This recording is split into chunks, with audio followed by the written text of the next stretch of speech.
Alors moi c'est Marie-Jeanne, j'ai 19 ans, j'habite à B dans le canton de Vaud et j'ai fait un apprentissage d'agente de transport public chez les CFF. Du coup j'ai commencé mon apprentissage en août 2023. Tout se passait hyper bien, j'étais hyper bien dans ma place, j'étais chef circulation. À partir de décembre 2023, je suis tombée un petit peu malade. J'avais la toux, j'avais comme une grosse grippe, mais on se faisait pas trop de soucis. Et en fait, ça s'est jamais passé. En janvier, c'était pareil. En février, pareil. Du coup, j'ai commencé à me faire du souci et aller à l'hôpital. Et à l'hôpital, en fait, on m'a à chaque fois rembarré. On m'a dit que en fait, ça servait à rien que je vienne. Alors que, en fait, moi, je me sentais vraiment pas bien. Et je toussais à n'en plus pouvoir. Enfin, c'était vraiment terrible. En mai, à l'Ascension, j'ai eu des jours de congé. Et puis, du coup, j'ai décidé d'aller en Pologne voir ma grand-maman. Et en arrivant là-bas, j'étais toujours malade, mais c'était assez stable et en fait, le premier jour, je suis allée me coucher et en fait le lendemain, je n'arrivais plus à me lever. J'étais comme paralysée, j'avais la gorge, je pouvais plus parler, je pouvais plus rien avaler ni rien.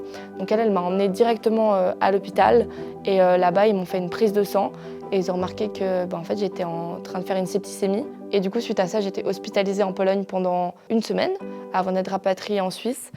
Je m'appelle Jennifer, j'ai 43 ans. Ça fait 16 ans que je suis au CFF et j'ai été la formatrice pratique de Jeanne. Ce qui était difficile pour Jeanne, c'était peut-être des événements personnels qui sont arrivés dans sa vie et le fait de pouvoir travailler à 100%, ça au début c'était difficile pour elle. Sous l'ordre du médecin ou des choses comme ça.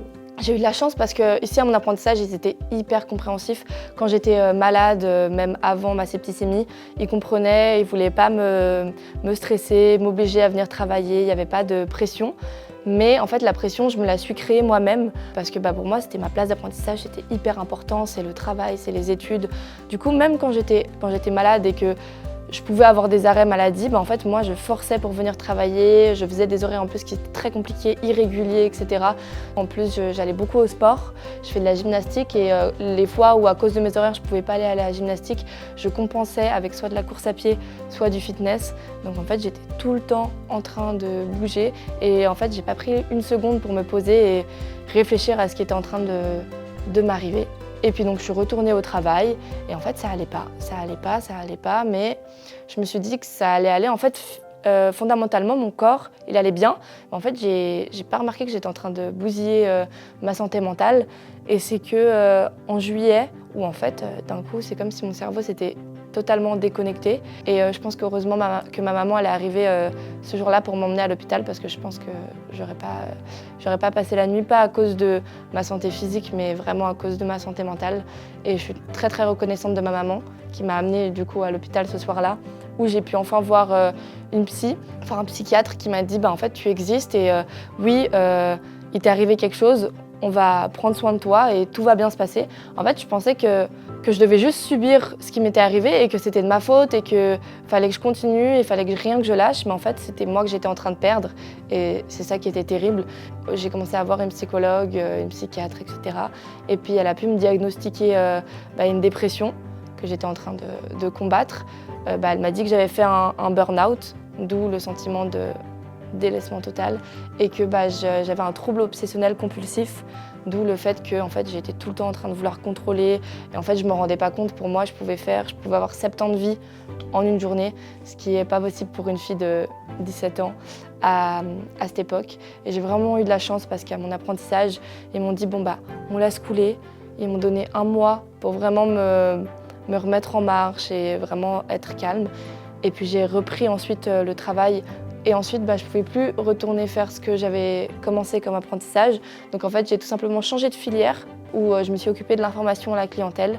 Et là, j'ai vraiment eu de la chance parce que c'est aussi basé sur des horaires irréguliers. Mais ils m'ont adapté mes horaires pour que je fasse des horaires de bureau, pour pas que ça me mélange et que j'ai vraiment tous les jours une sorte de routine, que je puisse aller mieux petit à petit. Donc j'ai terminé mon apprentissage en travaillant à 80% et j'ai pu faire plein d'autres choses, plein de découvertes et j'ai beaucoup appris. Jeanne, elle est arrivée chez nous, on ne savait pas si elle allait pouvoir terminer son apprentissage ou pas, on ne savait pas réellement qu'est-ce qui s'était passer, pas passer, pourquoi elle avait ces difficultés plus émotionnelles ou plus touchées dans sa psyché ou comme ça. Et du coup, on ne savait pas ce que ça donnerait, donc on a vraiment été un jour après l'autre avec elle pour voir comment ça allait. Oui, j'ai eu vraiment de la chance parce que, par exemple, toute la période où j'étais à l'hôpital pendant ma septicémie, tous les jours, mon formateur de l'époque appelait ma maman, discutait avec ma maman pour savoir comment ça allait. J'ai reçu beaucoup de messages de soutien de mes collègues. J'étais tellement bien encadrée que en fait, ça coulait tout seul, c'était vraiment cool. Avant que je reprenne le travail, j'ai eu 2 rendez-vous avec ma future formatrice, ma future chef, pour apprendre à les connaître, pour aussi leur expliquer la situation. Ma formatrice a été hyper compréhensive. Tous les jours quand j'arrivais au travail, elle me demandait si ça allait, si j'avais bien dormi. Si elle voyait que ça allait pas, elle me prenait, elle discutait sans rentrer, sans être indiscrète. Elle voulait juste savoir comment j'allais. Jeanne est très positive. Elle accepte beaucoup les choses. Elle va vous dire ouais, c'est comme ça, mais c'est pas grave, on y va. Elle est toujours d'accord de faire quelque chose de nouveau. Je trouve que c'est génial, je trouve qu'elle le mérite, le prix du mérite, et que je suis très fière d'elle en fait, de ça.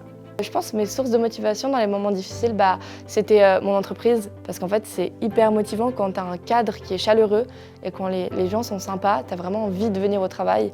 Et c'est ça qui m'a motivée. Et aussi ma famille beaucoup, qui m'a beaucoup soutenue. Je pense que mon plus grand défi, obstacle, en fait, c'est pas quelqu'un, c'est pas quelque chose, je pense que c'est plus moi-même. De en fait, se regarder en face d'un miroir et de me rendre compte que je suis moi et en fait, il va falloir gérer. Je suis pas toute seule et que c'est ok de demander de l'aide, c'est ok d'aller voir des gens, c'est ok de douter, c'est ok de se remettre en question. Mais par contre, c'est pas ok d'abandonner. Et en fait, l'échec n'est pas un abandon. En fait, l'échec, j'ai appris que c'est vraiment grâce à ça que je vais grandir. Et comme on dit, c'est en tombant qu'on apprend à se relever. Donc, voilà.